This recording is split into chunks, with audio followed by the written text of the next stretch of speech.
Hello student, मैं राजेश कुमार पांडे आपका आपके new learning platform next ranker में आपका स्वागत करता हूं। लास्ट क्लास में बेटा हम लोग जो पढ़े थे वो क्या पढ़े थे? Thermodynamic process. और थर्मोडायनेमिक प्रोसेस के दो प्रोसेस के बारे में पढ़ लिए थे हम लोग। एकदम जल्दी से उसको रिवाइज कर और आगे के प्रोसेस के बारे में पढ़ते हैं। उसके बाद हम लोग जो प्रोसेस पढ़ेंगे वही प्रोसेस को ज़्यादा पढ़ा जाएगा जो हमारे एग्जाम पॉइंट ऑफ व्यू के लिए बहुत ज़्यादा जरूरी होगा। तो हम लोग क्या करते हैं, पहले जो दो प्रोसेस के बारे में हम लोग थर्मोडायनेमिक प्रोसेस के बारे में पढ़े हैं उसको थोड़ा सा हम लोग देख लेते हैं। पहला हम लोग पढ़े थे आइसोथर्मल प्रोसेस।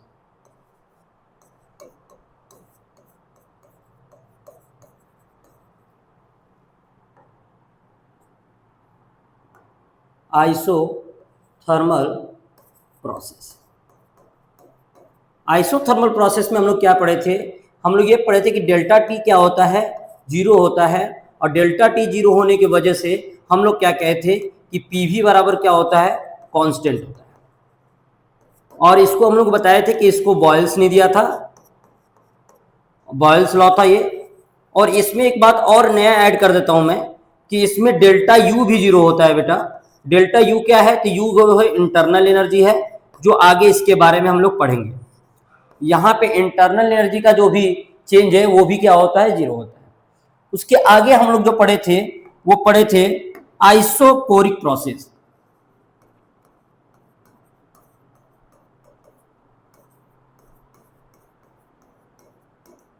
आइसोकोरिक प्रोसेस में हम लोग क्या पढ़े थे?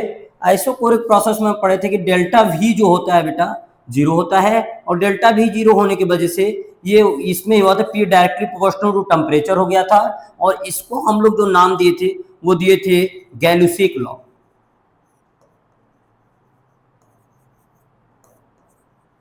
गैल्यूसिक लॉ नाम दिया था क्योंकि इसको गैल्यूसिक ने दिया था। और नेक्स्ट जो हम लोग पढ़ने वाले हैं बेटा, इन सब चीजों के बारे में हम लोग लास्ट क्लास में पढ़ लिए थे। इसके बाद जो हम लोग नया टॉपिक जो पढ़ेंगे वो पढ़ेंगे हम लोग आइसोबारिक प्रोसेस। कौन सा प्रोसेस बेटा? आइसोबारिक। ध्यान से देखिए, आइसोबारिक प्रोसेस। आइसोबारिक प्रोसेस क्या होता है? आइसोबारिक दो शब्द आइसो प्लस बार से मिलकर बना है आइसोबारिक प्रोसेस में। आइसोबारिक में होता क्या है बेटा कि आइसोबारिक में आइसो का मतलब होता है सेम, बार का मतलब होता है प्रेशर। इसमें हम लोग क्या देखते हैं कि प्रेशर जो होता है वो क्या होता है, सेम होता है। पूरे के पूरे प्रोसेस के दौरान प्रेशर हमारा क्या रहेगा, कांस्टेंट रहेगा। अगर प्रेशर कांस्टेंट हो गया बेटा, मतलब प्रेशर सेम हो गया, तो ये बात क्लियर हो गया कि डेल्टा पी की वैल्यू भी इसमें क्या होगा, जीरो होगा। तो अगर देखा जाए तो यहाँ पे डेल्टा पी जो होता है वो क्या होता है, जीरो होता है। आइसोबारिक प्रोसेस में क्या होता है बेटा, डेल्टा पी क्या होता है, जीरो होता है। अगर डेल्टा पी जीरो है तो इसका मतलब है कि जो वॉल्यूम होगा वो डायरेक्टली प्रोपोर्शनल होगा किसके, टेम्परेचर के। जो वॉल्यूम होगा वो किसके डायरेक्टली प्रोपोर्शनल होगा, टेम्परेचर के। और इसके बारे में जिन्होंने बताया था उन साइंटिस्ट का नाम है चार्ल्स। इसीलिए इसको हम लोग चार्ल्स लॉ भी बोलते हैं। ठीक है। आइसोबारिक प्रोसेस क्या होता है, आइसो प्लस बार से मिलकर है। आइसो मतलब सेम, प्रेशर मतलब सेम प्रेशर का जो होता है उसको डेल्टा पी बराबर जीरो हो जाएगा। डेल्टा पी अगर जीरो होगा तो भी डायरेक्टली प्रोपोर्शनल टू टी होगा। और इसको हम लोग क्या कहते हैं, चार्ल्स लॉ बोलते हैं। ठीक है। अगला प्रोसेस है बेटा एडियाबैटिक प्रोसेस। कौन सा प्रोसेस है, एडियाबैटिक प्रोसेस।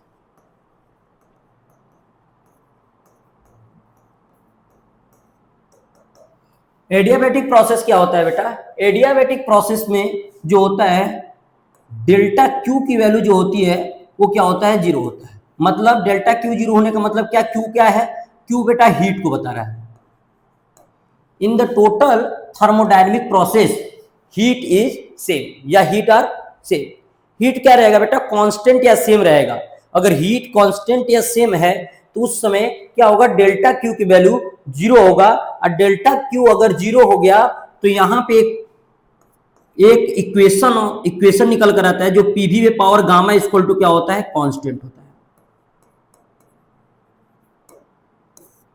इसको हम लोग एक एडियाबैटिक कांस्टेंट के नाम से भी जानते हैं।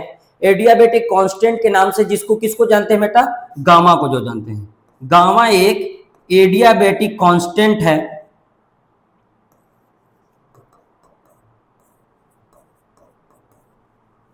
इसके बारे में बहुत ज्यादा एक्सप्लेन हमको अगर करना पड़ेगा तो हम लोग डिग्री ऑफ फ्रीडम जब पढ़ेंगे तो डिग्री ऑफ फ्रीडम के अनुसार उसके बारे में हम ज्यादा से ज्यादा जान पाएंगे। तो एडियाबेटिक जो कांस्टेंट है या एडियाबेटिक जो ये डिग्री ऑफ फ्रीडम पे डिपेंड करता है बेटा, डिग्री ऑफ फ्रीडम। इससे ज्यादा हम लोग इसके बारे में पढ़ेंगे।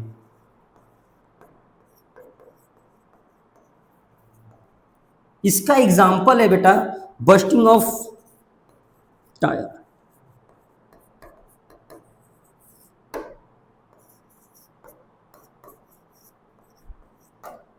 बस्टिंग ऑफ टायर क्या है बेटा, बस्टिंग ऑफ टायर का मतलब है टायर का फटना। जो टायर का जो फटना होता है वो क्या होता है, एडियाबेटिक प्रोसेस का ये प्रोसेस है। इसमें क्या होता है, हीट कांस्टेंट होता है, हीट कांस्टेंट होता है, लेकिन टेम्परेचर कांस्टेंट इसमें नहीं होता है। टेम्परेचर क्या करता है, फॉल करता है, डाउन, घटता है बेटा। और इसीलिए ये जो प्रोसेस होता है बेटा, ये फास्ट प्रोसेस होता है। कैसा प्रोसेस होता है बेटा, फास्ट प्रोसेस होता है। ठीक है, कैसा प्रोसेस होता है, फास्ट प्रोसेस होता है। आइसोथर्मल प्रोसेस के बारे में जब हम लोग पढ़े थे बेटा, तो उसमें क्या देखे थे कि वो स्लो प्रोसेस होता है, लेकिन एडियाबेटिक प्रोसेस जो होता है बेटा, वो क्या होता है बेटा, फास्ट प्रोसेस होता है। कैसा प्रोसेस होता है, फास्ट प्रोसेस होता है। तो इसमें अगर आप देखेंगे तो केवल एडियाबेटिक और आइसोथर्मल के जो केस में होता है, केवल ग्राफ में थोड़ा सा अंतर आप देखेंगे। ग्राफ अगर इसका पढ़ेंगे तो ग्राफ में हल्का सा अंतर देखेंगे, और जो इसके और उसमें अंतर है वो स्लो प्रोसेस होता है, ये फास्ट प्रोसेस होता है।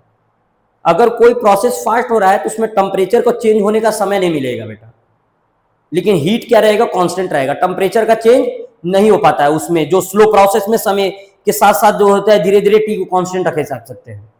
तो इसमें जो ये फास्ट प्रोसेस होता है, इसलिए इसमें टी जो होता है वो डाउन होता रहता है।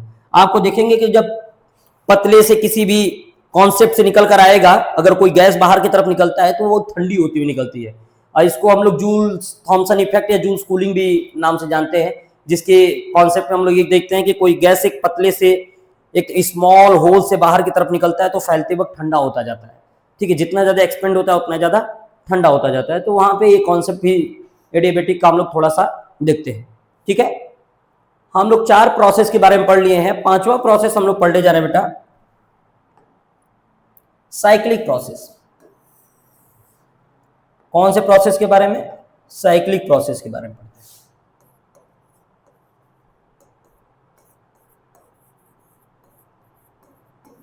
साइक्लिक प्रोसेस में क्या होता है,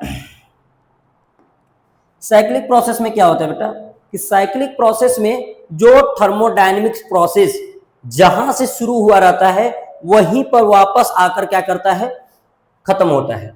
मतलब अगर कोई प्रोसेस यहां एक इनिशियल पॉइंट है तो पूरे प्रोसेस होने के दौरान ये फिर से अपने इनिशियल पॉइंट क्या रहता है, ए पर आकर क्या करता है, रुक जाता है। लेकिन इस प्रोसेस की थर्मोडायनेमिक प्रोसेस के दौरान बेटा, ये थर्मोडायनेमिक प्रोसेस के दौरान सारी के सारी क्वांटिटी जितने भी थर्मोडायनेमिक वेरिएबल्स हैं वो सारे के सारे क्या होते हैं, चेंज होते हैं। केवल इस प्रोसेस के द्वारा आपका जो इंटरनल एनर्जी है वो क्या रहता है बेटा, चेंज नहीं होता है, वो जीरो होता है। साइक्लिक प्रोसेस में टेम्परेचर भी चेंज होता है बेटा, प्रेशर भी चेंज होता है, वॉल्यूम भी चेंज होता है, ये सारी चीजें क्या होती हैं, चेंज होती हैं। परंतु इसमें जो होता है डेल्टा यू होता है वो जीरो होता है। अब ऐसा क्यों होता है इसके बारे में थोड़ा सा हम लोग जान लेते हैं।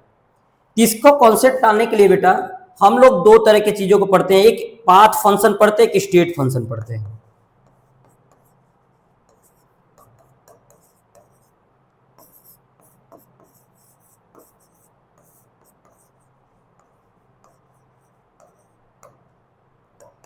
क्या पढ़ रहे हैं हम लोग, स्टेट फंक्शन और पाथ फंक्शन के बारे में। जो भी थर्मोडायनेमिक वेरिएबल है, जो भी थर्मोडायनेमिक क्वांटिटी है बेटा, अगर वो पाथ डिपेंडेंट है, अगर वो पाथ डिपेंडेंट है तो उनका कोई भी रोल इनिशियल और फाइनल पॉइंट पे नहीं होता है। उनका पूरा का पूरा क्या होता है, कंसंट्रेशन कहाँ पे होता है, पाथ पे, कि किस पाथ को फॉलो कर रहे हो। जिसके दौरान हम लोग देखते हैं कि वर्क डन और हीट जो होता है, हीट और वर्क डन जो होते हैं वो पाथ डिपेंडेंट होते हैं। मतलब इसका क्या है बेटा, इसका मतलब ये है बेटा कि अगर सपोज करो एक ग्राफ में मैंने 3 तरह का स्टेट दिखा रहा हूं। एक इसको मैंने 1 दे दिया, इसको मैंने 2 दे दिया, और ये भी है, इसको मैंने 3 कह दिया। और मैं पूछ रहा हूं कि क्या वर्कडन जो है, ये वर्कडन हो रहा है बेटा, ये क्या हो रहा है, वर्कडन के लिए मैंने बनाया है। क्या वर्कडन पहले स्टेट, दूसरे स्टेट और तीसरे स्टेट तीनों के लिए कांस्टेंट होगा या इक्वल होगा? नहीं। क्यों? क्योंकि वर्कडन हमारा स्टेट फंक्शन नहीं है। स्टेट फंक्शन जो होता है बेटा, स्टेट फंक्शन जो होता है वो केवल क्या होता है, इनिशियल और फाइनल पॉइंट पे डिपेंड करता है। अगर इस सिचुएशन में अगर u की वैल्यू देखा जाए तो u जो रहेगा या u का चेंज अगर कहा जाए तो क्या रहेगा, सेम रहेगा। डेल्टा u मतलब u जो इनिशियल पॉइंट पे जो u है और फाइनल पॉइंट पे जो u है, दोनों के दोनों क्या होगा बेटा, सेम होगा। क्यों? क्योंकि ये स्टेट फंक्शन होता है। u जो होता है वो क्या होता है, इंटरनल एनर्जी क्या होता है, स्टेट फंक्शन होता है। इंटरनल एनर्जी होता क्या है, तो internal energy is the combination of kinetic energy and potential energy. Internal energy is the combination of kinetic energy and potential energy. तो उसको हम लोग कह सकते हैं कि किसी भी इनिशियल और फाइनल पॉइंट अगर किसी थर्मोडायनेमिक प्रोसेस का सेम है बेटा, तो उस समय इंटरनल एनर्जी सेम होगा, पर वर्क डन और हीट उसका सेम नहीं होगा। मतलब अगर देखा जाए तो W1 to ऐसे I to F पहले के लिए, W2 I to F दूसरे के लिए, W3 I to F तीसरे के लिए, तीनों को तीनों आपस में क्या रहेंगे, इक्वल नहीं होंगे। लेकिन इंटरनल एनर्जी क्या होगा बेटा, सेम। इसी कारण से बेटा साइक्लिक प्रोसेस में इंटरनल एनर्जी जो होता है वो जीरो होता है। क्यों? क्योंकि इनिशियल पॉइंट और फाइनल पॉइंट दोनों का क्या है बेटा, सेम है। इनिशियल पॉइंट और फाइनल पॉइंट दोनों का क्या है, सेम है। इस वजह से बेटा इंटरनल एनर्जी यहाँ पे क्या होता है, जीरो होता है। अब यहाँ पे एक अच्छा प्रश्न ये आएगा बेटा कि क्या इंटरनल एनर्जी सेम है तो टेम्परेचर भी कांस्टेंट होगा क्या? डेल्टा यू अगर जीरो है तो डेल्टा टी भी जीरो होगा? नहीं, डेल्टा टी जीरो होने से डेल्टा यू जीरो हो सकता है, बट डेल्टा यू के जीरो होने से डेल्टा टी जीरो नहीं होगा। मतलब vice versa is not always correct, मतलब ऑलवेज ट्रू नहीं है वाइस वर्सा इसका कि डेल्टा यू जीरो होते डेल्टा टी भी जीरो होगा। इसका बढ़िया से एग्जांपल आप आगे जब चढ़ेंगे तो बेटा कंडेंसेशन प्रोसेस देखेंगे तो उस प्रोसेस में आप देखेंगे तो वहां पे एक समय में आएगा कि आपको टेम्परेचर डाउन होता हुआ दिखेगा लेकिन डेल्टा टी जीरो नहीं होगा। तो आगे हम लोग जब पढ़ेंगे तो उसमें हम लोग देखेंगे, ठीक है। तो यहां तक किसी को कोई दिक्कत हो तो बताओ, यहां तक किसी को कोई दिक्कत है तो बताओ, ठीक है। आगे चलते बेटा, मेन जो हम लोग का है, जो हम लोग पढ़ना चाह रहे थे मेन, वो मेन पढ़ना हम लोग को रिवर्सिबल और इरिवर्सिबल प्रोसेस है। ध्यान से सुनना बेटा, यही मेन पढ़ना है। क्या पढ़ना है? रिवर्सिबल और इरिवर्सिबल प्रोसेस।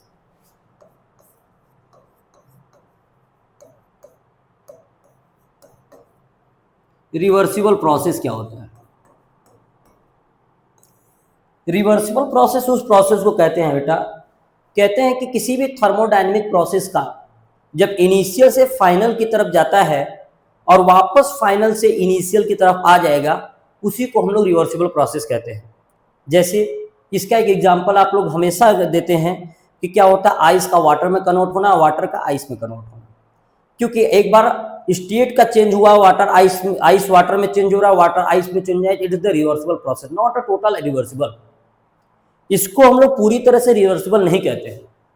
रिवर्सिबल के लिए मेन कंडीशन क्या होता है बेटा, कि अगर कोई फॉरवर्ड प्रोसेस हो रहा है, ध्यान से सुनिएगा मेरी बात को एकदम ध्यान से, अगर कोई भी प्रोसेस हो रहा है, थर्मोडायनेमिक प्रोसेस हो रहा है, मान लो यहां से यहां तक गया, एक थर्मोडायनेमिक प्रोसेस यहां से यहां तक अगर ये इनिशियल हुआ, ये फाइनल है, और वापस अगर इसको हम लोग फॉलो कर रिट्रेस द पाथ को पूरा रिट्रेस कर रहे हैं थर्मोडायनेमिक प्रोसेस का, तो उसको हम लोग रिवर्सिबल तब तक नहीं कहेंगे जब तक वो all the intermediate all the intermediate state will not follow by the backward reaction.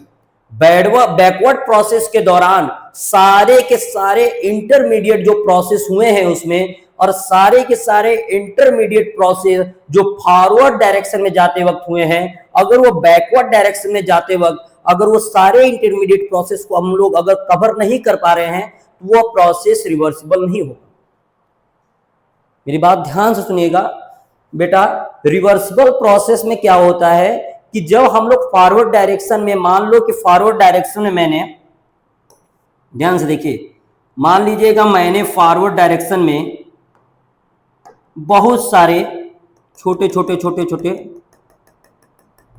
क्या दिखा रहा है बेटा कि मैंने इंटरमीडिएट स्टेट को फॉलो किया है, लेकिन बैकवर्ड डायरेक्शन में आते हुए ये कैसा था? फॉरवर्ड डायरेक्शन में, फॉरवर्ड डायरेक्शन में जाते वक्त बहुत सारे छोटे छोटे इंटरमीडिएट स्टेट को मैंने फॉलो किया है, लेकिन बैकवर्ड में जाते वक्त अगर वो सारे इंटरमीडिएट स्टेट को हम लोग फॉलो नहीं करेंगे तो वो हमारा जो होगा वो रिवर्सिबल प्रोसेस नहीं होगा, और ये करना बहुत ही मुश्किल है।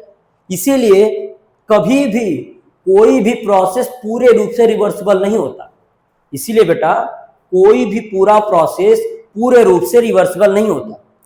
इसमें एक कंडीशन और है बेटा कि अगर बैकवर्ड डायरेक्शन में आप जा रहे हैं, इंटरमीडिएट स्टेट को, सारे इंटरमीडिएट प्रोसेस को फॉलो करते हुए जा रहे हैं, तो उसके दौरान कोई भी एनर्जी और वर्क डन का लॉस नहीं होना चाहिए। ध्यान सुनिएगा, क्या होना चाहिए? Without loss of any energy and work done.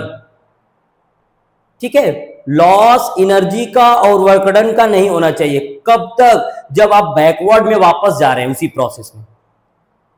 जैसे अगर आप वाटर को आइस में कन्वर्ट कर रहे हैं और आइस का वापस फिर अगर वाटर में कन्वर्ट हो रहा है बेटा, तो जिन जिन थर्मोडायनेमिक प्रोसेस इंटरमीडिएट स्टेट में जिन जिन कन्वर्जन को उसने फॉलो किया होगा, वो सारे कन्वर्जन उस समय भी वापस आते वक्त उसको फॉलो करना होगा, तभी पूर्ण रूप से क्या है बेटा? वो रिवर्सिबल है, कंप्लीट रूप से रिवर्सिबल है। लेकिन ऐसा पॉसिबल नहीं है। दूसरा, कोई भी डिसिपिएटिव फोर्स उसमें नहीं लगना चाहिए। नो कंट्रीब्यूशन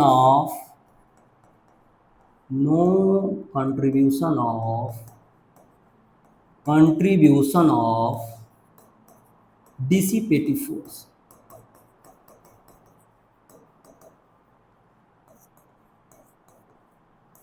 डिसिपेटिव फोर्स का मतलब ये हो गया बेटा कि मतलब जैसे फ्रिक्शन का कोई रोल नहीं आना चाहिए, विस्कोसिटी का कहीं रोल नहीं आना चाहिए, ऐसा फोर्स का उसमें रोल नहीं आना चाहिए जिस फोर्स की वजह से हमको अगर एनर्जी का कोई लॉस हो रहा है तो उसको वापस से रीगेन ना कर पाए। क्योंकि फ्रिक्शन के द्वारा जो लॉस होगा बेटा, उस लॉस की एनर्जी को हम लोग गेन कैसे कर पाएंगे? क्योंकि फ्रिक्शन के द्वारा जो लॉस होता है वो लॉस वापस में एनर्जी गेन नहीं कर पाते हम लोग, या विस्कोसिटी के द्वारा जो लॉस होता है उसको भी हम लोग नहीं, एक प्रकार के भी फ्रिक्शनल ही है, बस लिक्विड के कॉन्सेप्ट पे बात करते हैं। तो मेरे कहने का मतलब ये है कि रिवर्सिबल प्रोसेस वो प्रोसेस होता है जिस प्रोसेस के दौरान कोई भी थर्मोडायनेमिक प्रोसेस क्या हो, वापस से अपने इनिशियल स्टेट में आ जाए, लेकिन उस वापस से इनिशियल स्टेट में आने के समय वो ध्यान देगा कि ऑल द इंटरमीडिएट स्टेट को क्या करेगा, या ऑल द इंटरमीडिएट प्रोसेस को क्या करेगा बेटा? फॉलो करेगा, without spending any energy and work done. किसी प्रकार का एनर्जी या किसी प्रकार का वर्क डन को लॉस या स्पेंड नहीं करेगा, तो वह प्रोसेस क्या कहलाएगा? रिवर्सिबल होगा। दूसरा, एक कंडीशन तो ये भी है कि no contribution of the dissipation forces, dissipative forces. दूसरा कंडीशन इसमें ये भी होता है बेटा कि all the intermediate state in equilibrium, all the intermediate process या स्टेट इन अ इक्विलिब्रियम,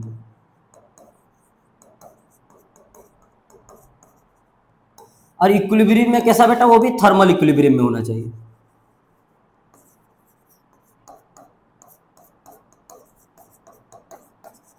ठीक है, कह रहा है कि सारा का सारा इंटरमीडिएट स्टेट जो वो फॉलो करता जाएगा बेटा, जो बैकवर्ड में आएगा, वो सारे का सारे इंटरमीडिएट स्टेट थर्मल इक्विलिब्रियम में होना चाहिए। मतलब कि टेम्परेचर का लॉस नहीं होना चाहिए। थर्मल इक्विलिब्रियम का मतलब होता है बेटा कि टेम्परेचर का मतलब डेल्टा टी जो रहेगा वो इस समय में 0 रहेगा। मतलब या तो कह सकते हैं कि अगर इधर से जाते वक्त अगर आपका टेम्परेचर टीए है, वापस आते वक्त टेम्परेचर टीबी है, तो टीए माइनस टीबी की वैल्यू जो होनी चाहिए वो क्या होनी चाहिए? 0 होनी चाहिए।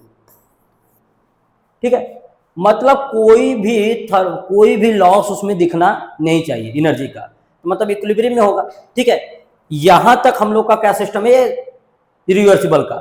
इरिवर्सिबल क्या होता है बेटा? इरिवर्सिबल जो रिवर्सिबल नहीं है वो क्या है? इरिवर्सिबल। इरिवर्सिबल को हम क्या कहते हैं कि जो भी रिवर्सिबल नहीं है वो क्या है? Irreversible.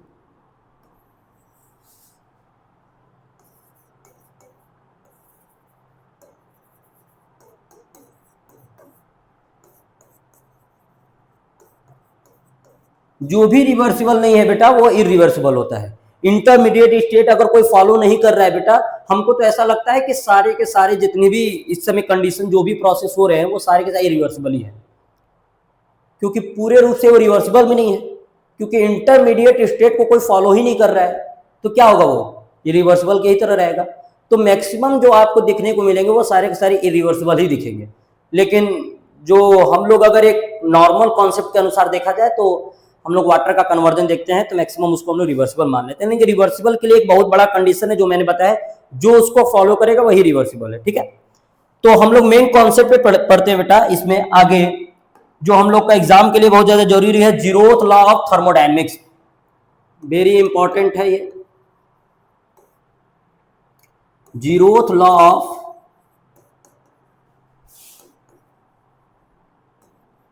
Of thermodynamic.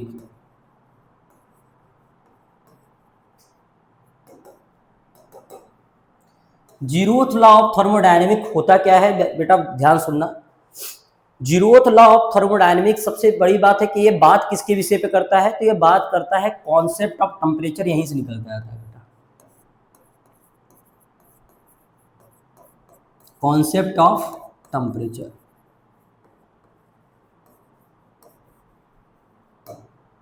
Zeroth law of thermodynamic ऐसा लॉ है बेटा जिसके कारण से टेम्परेचर का कॉन्सेप्ट निकल कर आया था। और ये क्यों आया था? क्योंकि इसी कॉन्सेप्ट में हम लोग थर्मोडायनेमिक या थर्मल इक्विलिब्रियम के बारे में पढ़े थे बेटा। किसके बारे में बेटा? Thermal equilibrium.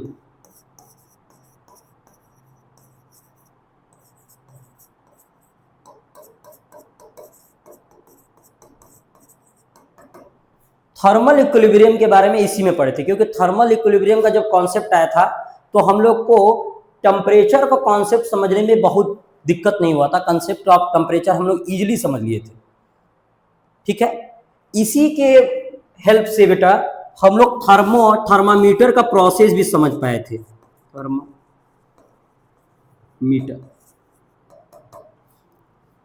थर्मामीटर का कॉन्सेप्ट भी हम लोग समझ पाए थे। तो जीरोथ लॉ ऑफ थर्मोडायनेमिक्स होता क्या है भाई? बहुत इंपॉर्टेंट है इसका कंसेप्ट ऑफ टेम्परेचर, टेम्परेचर को समझने के लिए, थर्मामीटर के प्रोसेस को समझने के लिए, थर्मल इक्विलिब्रियम को समझने के लिए। तो थर्मल इक्विलिब्रियम का मैंने क्या बताया बेटा कि थर्मल इक्विलिब्रियम क्या होता है कि जिसमें टेम्परेचर कांस्टेंट हो या सेम हो। किसी भी दो सिस्टम में टेम्परेचर का दोनों सिस्टम का आपस में बराबर हो गया तो हम लोग उसको कहते हैं वो थर्मल इक्विलिब्रियम, मतलब नो ट्रांसफर ऑफ हीट, मतलब वहां पे हीट का ट्रांसफर जो होगा बेटा वो नहीं होता है थर्मल इक्विलिब्रियम में। अब अगर एक मतलब इस पे बहुत बढ़िया सा क्वेश्चन आता है बेटा, अगर आप जाएंगे किसी भी इंटरव्यू के दौरान तो उसमें इंटरव्यू में बहुत अच्छा क्वेश्चन एक पूछता है कि what is the difference between a temperature and heat. Temperature और हीट में क्या अंतर होता है?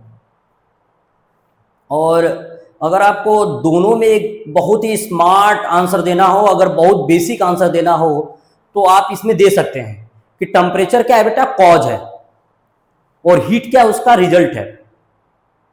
टेम्परेचर क्या है बेटा? कॉज है, और हीट क्या है? रिजल्ट। मतलब टेम्परेचर के चेंज होने के कारण वो क्या हो रहा है? हीट जनरेट हो रहा है। तो टेम्परेचर क्या हुआ बेटा? कॉज है, और हीट क्या है? उसका रिजल्ट है। या ऐसे ही सिमिलर टाइप के क्वेश्चन है कि भी पूछा जाता है, मेरे भी सर हमसे पूछे थे कि what is the difference between work and energy, कि वर्क और एनर्जी में भी क्या अंतर है। तो सेम आंसर है जो इसके बारे में मैंने बताया है बेटा, सेम आंसर था कि वर्क क्या होता है बेटा, कॉज होता है, एनर्जी क्या उसका इफेक्ट होता है, ये रिजल्ट बोले सर, हम लोग का इफेक्ट बोले थे, मैंने रिजल्ट बोला है जो भी, तो उसको इफेक्ट भी कर सकते हो। तो टेम्परेचर क्या है, टेम्परेचर और हीट में कोई अंतर आपसे पूछ दे बेटा, या वर्क और एनर्जी में अंतर पूछ दे इंटरव्यू में, तो आप सिंपल में एक आंसर दीजिएगा, एक क्या है बेटा कॉज है, दूसरा क्या है बेटा इफेक्ट। बहुत एक्सप्लेन करने की जरूरत ही नहीं है, अगर बंदा अच्छा रहेगा और अच्छा मतलब सामने इंटरव्यूअर जो आपका रहेगा बेहतर रहेगा तो समझ जाएगा कि आप बेहतर जानते हो इसके बारे में। तो टेम्परेचर के बारे में हम लोग यहां से समझे, तो मेन हम लोग ये पढ़ने जा रहे हैं कि जीरोथ लॉ है क्या, ध्यान से देखिएगा जीरोथ लॉ है क्या, इसके बारे में हम लोग देखते हैं। अरे भाई एक चित्रकारी बनाते हैं हम लोग बढ़िया सा, कहाँ गया रेक्टेंगल, बहुत सही, ओहो ये रुको यार, इरेज कर देते हैं इसको। चित्रकारी तो हो गया लेकिन लेंथ वाला दिखा रहा है, लेंथ नहीं दिखना चाहिए। देखो ये देखो, ये यहाँ पे ऐसा हो गया और इसमें एक लाइन ड्रॉ करते हैं हम लोग,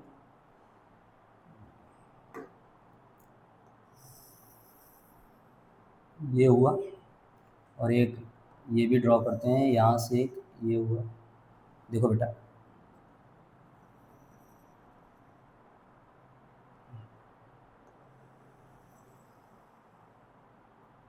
देखो, बहुत बढ़िया, इतना अच्छा हम लोग ड्राइंग बनाया ना, अच्छा लग रहा है ना, जीवन में पहली बार बनाया है, क्योंकि ऐसा बनता नहीं है, मेरी ड्राइंग बहुत अच्छी नहीं है लेकिन आज बन गया है बढ़िया, ठीक है। तो यहाँ पे हम लोग देखो बेटा जीरोथ लॉ ऑफ थर्मोडायनेमिक्स को समझेंगे बढ़िया से।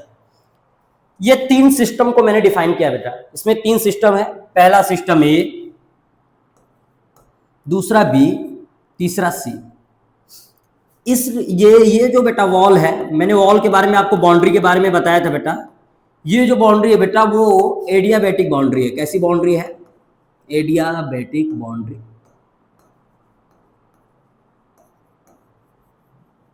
और ये क्या है बेटा, डायाथर्मल बाउंड्री। ये क्या होने लगा, डायाथर्मल बाउंड्री।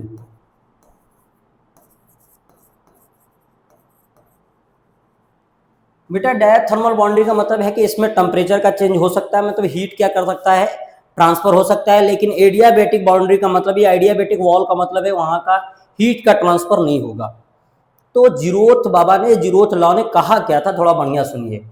जीरोथ ने कहा था, अच्छा इसको हम लोग थोड़ा सा इधर कर सकते हैं क्या, अगर हम लोग ऐसा नहीं हो रहा है, थोड़ा सा देखते हैं अगर हो जाता है तो, हम लोग ऐसे थोड़ा सा,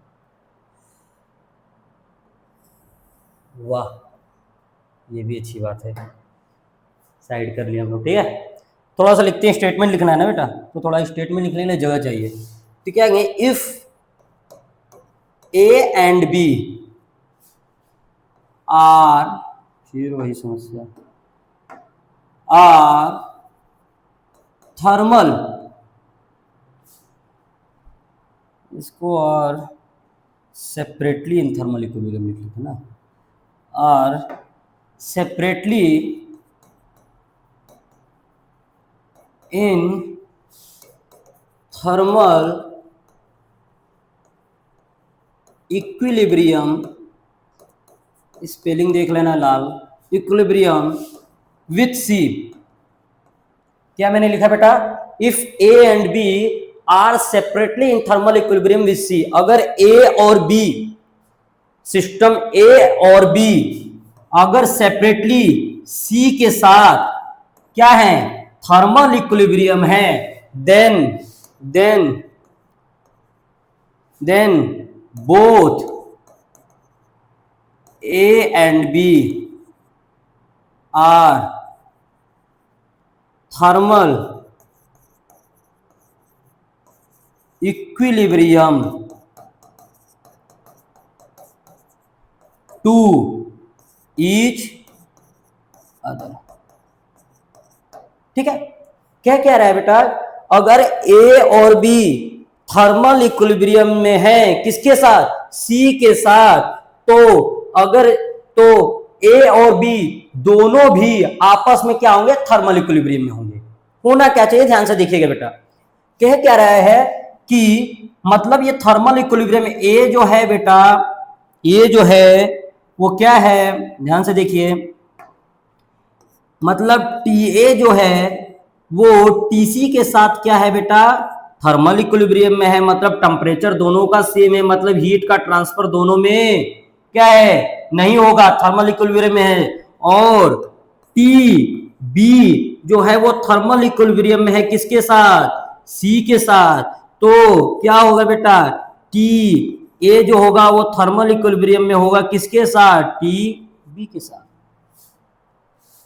कहने का तात्पर्य क्या है, कहने का तात्पर्य बस इतना है कि अगर ए और बी में, अगर कोई भी ए और सी में कोई हीट का ट्रांसफर अगर नहीं हो रहा है और बी और सी में भी हीट का ट्रांसफर नहीं हो रहा है, तो अगर इनके बीच का एडियाबैटिक बाउंड्री को अगर हम लोग हटा भी दे बेटा, एडियाबैटिक बाउंड्री को क्या कर दे, हटा भी दे, तो रिजल्ट में क्या दिखा साइंटिस्ट को कि ए और बी में भी हीट का ट्रांसफर नहीं हो रहा है। इसका मतलब क्या है, ए और बी दोनों क्या है, थर्मल इक्विलिब्रियम में है। अब थर्मल इक्विलिब्रियम का मतलब क्या, थर्मल इक्विलिब्रियम का मतलब यही बेटा कि टेम्परेचर यहां पे क्या है बेटा, कांस्टेंट हो गया दोनों के बीच का। टेम्परेचर क्या है बेटा, यहां पे दोनों के बीच का क्या हो गया, कांस्टेंट हो गया। तो बेटा हम लोग को जीरोथ लॉ ऑफ थर्मोडायनेमिक्स अगर कोई पूछेगा तो हम लोग ये स्टेटमेंट लिखेंगे और इसमें ये एक प्रोसेस जो मैंने दिखाया है, और इसमें एक लाइन में हम लोग एक और जोड़ देंगे बेटा कि no transfer of heat for of heat between A and B after replacing the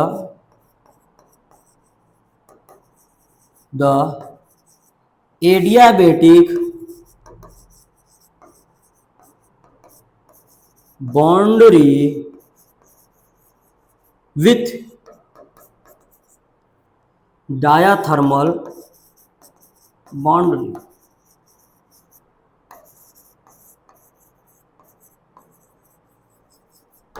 ठीक है, मतलब ये सारा ये जो स्टेटमेंट पूरा लिखा गया है बेटा, ये स्टेटमेंट अगर आप एग्जाम में लिखकर चले आएंगे, और जानते हैं बीएससी वाले तो कुछ बढ़ा चढ़ा के लिख भी सकते हैं, तो इसमें भी कुछ बढ़ा चढ़ा के लिख दीजिएगा अपना ए बी कि इसमें ये दिखा दिएगा let A is the system, B is the system, C is also a system and it is the separated by a diathermal wall and adiabatic wall. ऐसे कर कर बड़ा वर्ड में आप लिख देंगे तो क्या करेगा, आपको एग्जामिनर समझ जाएगा और बढ़िया नंबर आपको दे देगा। तो ये अभी तक हम लोग जो पढ़े थे बेटा जीरोथ लॉ ऑफ थर्मोडायनेमिक्स के बारे में पढ़े हैं। इसके बाद जो हम लोग अगला टॉपिक पढ़ेंगे वो फर्स्ट लॉ ऑफ थर्मोडायनेमिक्स के बारे में पढ़ेंगे और मेयर्स लॉ के बारे में पढ़ेंगे। देखिए एग्जाम में सारे क्वेश्चन आए हैं ये जो मैं पढ़ा रहा हूं। फर्स्ट लॉ ऑफ थर्मोडायनेमिक्स भी एग्जाम में पूछा गया है, zeroth law of thermodynamics exam में पूछा गया है, मेयर्स लॉ भी पूछा गया है, कार्नो थ्योरम भी हम लोग पढ़ेंगे, कार्नो साइकिल भी पढ़ेंगे, रेफ्रिजरेटर पढ़ेंगे और कार्नो इंजन भी पढ़ेंगे। ये 5-6 टॉपिक 7 टॉपिक अगर हम लोग पढ़ लेंगे तो हम लोग का क्या हो जाएगा, क्लासेस खत्म हो जाएगा। और आपको हमको पता हुआ आपको मेरा लेक्चर बहुत अच्छा लगा होगा। अगर लेक्चर अच्छा लगा होगा तो अपने दोस्तों के साथ शेयर करिए बेटा, और कोई भी दिक्कत हो तो आप कमेंट पे क्या करिएगा, बताइएगा। जय हिंद, जय भारत।